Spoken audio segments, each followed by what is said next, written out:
On the 21st of June 2007, Kaitlyn Lassiter and her two friends were enjoying a day out at Kentucky Kingdom when the unthinkable happened. Whilst riding the drop tower ride known as the Superman Tower of Power, the ride malfunctioned, resulting in horrific consequences that would change Kaitlyn's life forever. The investigation into the incident shone a light on a multitude of failures, showing the disaster could have been completely avoided. But what happened that day? And what happened to Kaitlyn? Let's talk about it. This is the infamous Superman Tower of Power disaster.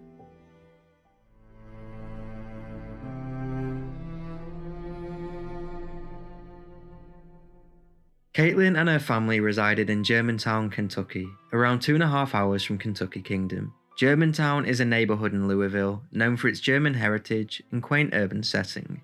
She lived with her parents Randy and Monique Lassiter and attended Highland Middle School, where she was described as being well-liked and sporty. One student at Highland Middle School said, "There's like the popular group, and she was in that, and I knew her pretty well, but my sister was one of her best friends." Another student named Austin said, "She's a fun person, very cool, just a fun person to hang out with." Kaitlyn had just recently turned 13, and her parents were granting her more freedoms, which she was thrilled about. And on June the 21st, 2007, Kaitlyn had planned on going to Kentucky Kingdom in Louisville with two of her close friends. She was beyond excited, and when that Thursday rolled around, Randy and Monique dropped Kaitlyn off at Kentucky Kingdom, not knowing that theirs and Kaitlyn's life was about to change forever. Kentucky Kingdom is a popular theme park located in Louisville, Kentucky, and it first opened its doors on May the 22nd, 1987. The park spans 67 acres, has a water park, and features a variety of attractions including roller coasters, thrill rides, and entertainment. Some of these rides include the Lightning Run, a steel roller coaster known for its steep drops and intense airtime, the Thunder Run, a wooden roller coaster which opened in 1990, making it one of the park's oldest coasters, and of course, the Superman Tower of Power. Kentucky Kingdom was previously owned by the popular theme park chain Six Flags, and in 1995, they debuted a new one-of-a-kind ride known as the Hellevator, which would later be renamed the Superman Tower of Power. The Tower of Power was a drop ride which involves a vertical ascent followed by a sudden freefall drop. Riders are typically seated in a gondola, which is lifted to the top of a tall tower or structure using a system of cables, chains, or hydraulics. Once at the top, the gondola is released, allowing gravity to pull it down at a high speed. High-strength steel cables are integral to both the ascent and descent phase of the attraction. The cables lift the gondola to the top of the tower for a smooth ascent and secure it for the drop. During the descent, they regulate the speed. Riders would take a seat in one of the 4 carriages affixed to the tower. They were then launched 177 feet into the air at 12 miles per hour, held there for several seconds, and then plunged down around 154 feet at 54 miles per hour to the bottom. The ride was manufactured by Liechtenstein-based company Intamin. Intamin, short for International Amusement Installations, is a leading manufacturer of amusement rides and roller coasters, headquartered in Shone, Liechtenstein. On that day, Kaitlyn and her friends had already been on a few rides before going on the Superman Tower of Power. They went on the ride once and had no problems. When they got off, they noticed the queue for the ride was small. As they enjoyed the ride so much, they decided to go on the ride again, a decision that would change Kaitlyn's life forever. They got onto the ride, sat down, and it set off. As the girls approached the top, the seat began shaking violently. Immediately, the group knew something was wrong and began to scream. Kaitlyn would go on to state, "As we started to go up, we were laughing about something, and then it is almost as if it jolted a little bit or something, like a whipping sound. During this shaking, a rope snapped, hitting Kaitlyn, which busted her lip. The group were now screaming for the ride operator to stop and do something, but nothing was done. She said, "We looked up, and there were a bunch of cables falling, and this was only about 20 feet off the ground. It kept going up, and at that point, I had cables all over my body. There was a cable hanging below me. They were cables all over my friends." Thinking quickly, Kaitlyn removed one of the cables from her torso. She remembered the moment as the ride began the descent. She said, "My lip was busted, I had cuts all over me, and I was bleeding and freaking out. I remember smoke and the smell of burning. I felt like I was going to die. We kept screaming, 'Stop the ride.' People were frantically freaking out. I remember something else fell on us, which was more cable.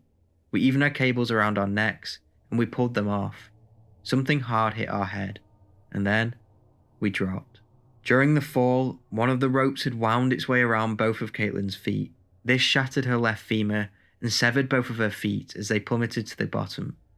Her feet had now been completely cut off from the ankles below. According to one newspaper, as the car climbed, the operator heard the cable snap and heard screaming, but didn't hit the emergency stop button in time.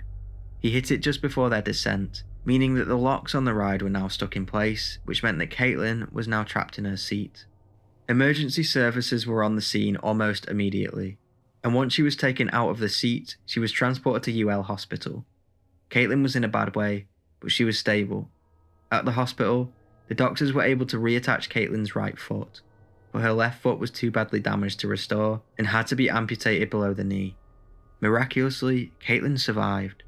The ride was then closed until further notice, never to be reopened again, as it was demolished a year later in 2008. An investigation into the incident was launched immediately, and it wasn't long until they found their answers. According to investigators, multiple elements converged to create a disaster, but the cable itself snapped due to fatigue and deterioration over time. The report did show, however, that it was scientifically impossible to tell how long the cable had been in bad shape, or to pinpoint one specific cause for the wire to snap. One of the experts brought in to examine the cable said it had likely deteriorated gradually. He believed if they were regularly maintained like the theme park claimed they were, they should have been able to spot it. In a deposition following the accident, John Smith, the park's ride maintenance manager since 1999, revealed the technicians for the theme park never did a hands-on examination on any of the 10 cables on the ride before the tragedy and never brought it to his attention. He claimed these inspections were part of the guidelines and that they should have been done every day. Smith also stated that the park did not lubricate the cables on a daily basis. In short, there were a series of failures and this incident could have been completely avoided. In the aftermath, the park was fined $1,000, and in response to the tragedy, the Kentucky General Assembly passed a state legislation prohibiting most high school students from running theme park thrill rides, as the ride operator that day was only 18 years old. The Lassiter family then sued Kentucky Kingdom for negligence, and a settlement was reached for an undisclosed fee. It was claimed in the J. Beasley report that the settlement would provide lifetime care for Kaityln. In other words, they would be paying her for the rest of her life. In another twist, the owner of Kentucky Six Flags sued Intamin, the ride designer, claiming they were to blame for the disaster. Of course, they didn't win their suit. Rides all over the world similar to the Superman Tower of Power were checked and made sure they were maintained up to standard. 5 months after the accident, Kaitlyn's parents told the media, "To watch our daughter continually try to overcome such extreme pain and adversity has definitely been 5 of the most trying months of our lives." After enduring months of pain and surgery, Kaityln began walking with the help of a prosthetic leg and went on to tell reporters at Capitol Hill, "This accident has affected my life dramatically. If I would have died for some reason, I feel it would have just been passed on, but I'm alive and I fought and I'm here today. Now we're going to change it and make it safer." In some brilliant news, Kaitlyn's replanted foot regained motor and sensory function, meaning today it is fully functional. It is clear that Kaityln is a remarkable woman who, against adversity and pain, fought every step of the way to get where she is now. In recent years, Kaityln has kept out of the limelight and has not made many appearances in the media, which I don't blame her for. If she does somehow come across this video, I hope she's found peace, happiness, and all of this is a distant memory. As always, this is not an AI channel, I do everything myself, and if you appreciate my work, subscribe, and if you want to go the extra step to support the channel, maybe consider becoming a member. I'm not sure if it's true, but I believe Kaityln is now a cardiac ICU nurse. What an amazing woman. Let me know what you think about her case in the comments below. And as always, thank you for watching.